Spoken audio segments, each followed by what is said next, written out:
Good old ruffling of the feathers there.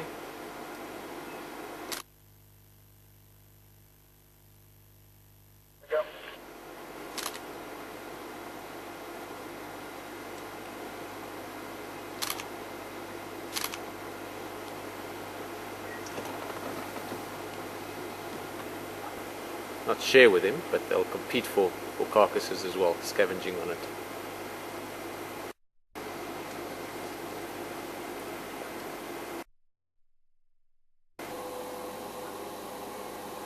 See also the behavior, it's like a begging behavior, just still being a submissive juvenile or a youngster.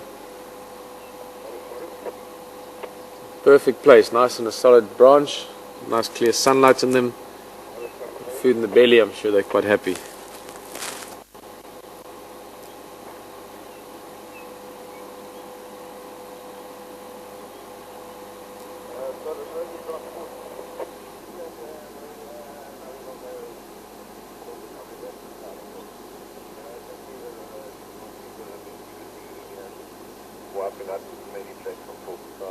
I'm going to try.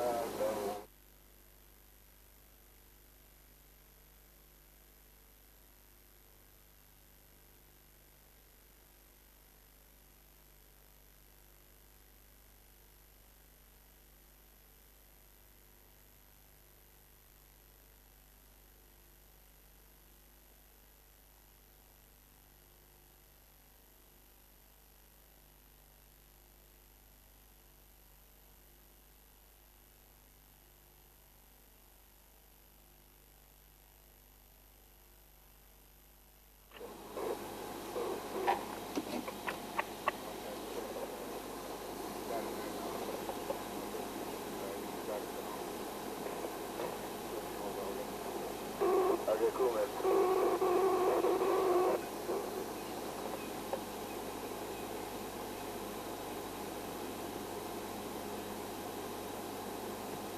Looks like actually quite a young bird, this red-billed hornbill. The shape of its feathers sort of, this looks a little bit young, but nice grooming going on as well. Another one further down that we probably won't look at now, but also busy sorting out the wing feathers, all this, and just making sure it's ready for flight and ready for the day. They're nice and warm now.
Looking at that.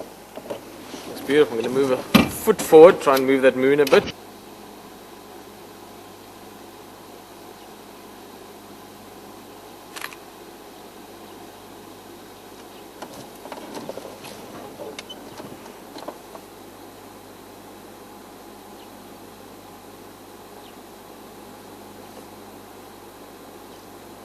Hooded vulture is slightly smaller. We're just going to have a look at a white-backed vulture as well. There's one sitting close by here to the right.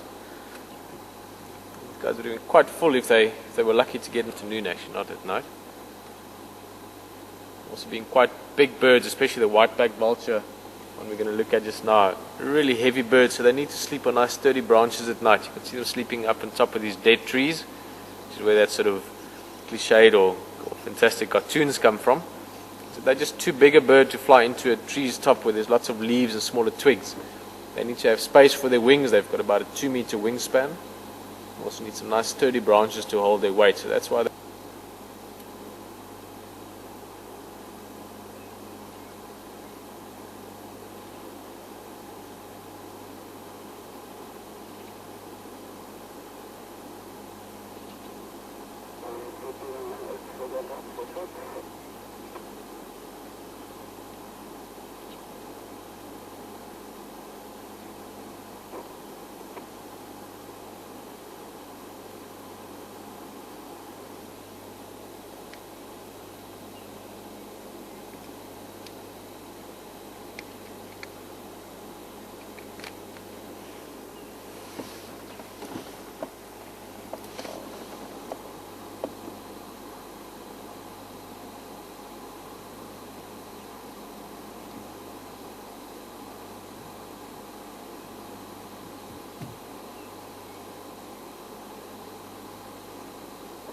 expansion chimney if you want on the mound itself, but obviously because of the activity, the hornbill knows if he just breaks open the top crust of it, he's still going to find some termites busy mending and building and adding onto it, and he's just got a perfect breakfast source there.